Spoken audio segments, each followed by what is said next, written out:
Tata intra V30 ఇది రీజనరేషన్కి సంబంధించిన censor ఇది చూడు ఒకసారి. ఇది మనకి సింబల్ పడుతుంది కదా రీజనరేషన్ అని చెప్పేసి. కొన్ని బండ్లకైతే ఆటోమేటిక్గా రీజనరేషన్ అయిపోయి బండి రేస్ అయిపోయి సెట్ అయిపోతుంది.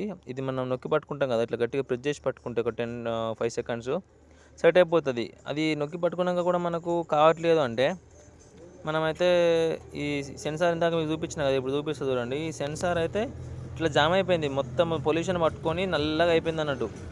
ఇది ఇప్పుడు మీకు క్లీన్ చేసిన కొంచెం ఆల్రెడీ ఇంకా బాగా ఉండేది దీనికి. నేనైతే ఇది ఓపెన్ చేసుకున్నాను, మెకానిక్ ఫోన్ చేస్తే ఇట్లా అవుతుందన్న ఎప్పటికంటే ఇట్లా చెప్పిండు. నేనైతే దీన్ని ఓపెన్ చేసుకొని పెట్రోల్ వేసుకొని నీట్గా క్లీన్ చేసుకుంటున్నాను. మీ దగ్గర కిరోసిన్ ఉన్నా కూడా నీట్గా క్లీన్ చేసుకోవచ్చు.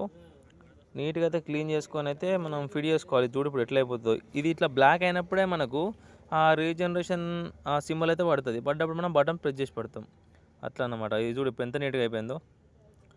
ఇట్లా ఇప్పుడైతే ఫిట్ చేస్తున్నది. ఇది మీకు ఎక్కడ ఉంటుంది అనేది కొంచెం ఐడియా లేకపోవచ్చు కొందరికి. అయితే ఇది చూపిస్తున్నా చూడండి. ఇది సైలెన్సర్కి ఇక్కడ మనకు 3 సెన్సార్లు ఉంటాయి లైన్గా. ఇది 1, 2 ఇది లాస్ట్కి అయితే స్టార్టింగ్లో ఉంటుంది. ఇక్కడ ఉంటుంది చూడండి. ఇది చూపిస్తే ఇప్పుడు ప్లగ్ కూడా పెట్టి ప్లగ్ పెట్టేసిన. ఇది ఈ సెన్సార్ ఇది ఓపెన్ చేసుకుంటే మనకు కంపల్సరీ బ్లాక్ అయి ఉంటుంది. బాగా ప్రాబ్లం ఉన్నప్పుడైతే ఓపెన్ చేసి క్లీన్ చేసుకొని ఫిట్ చేసుకుంటే సెట్ అయిపోతుంది.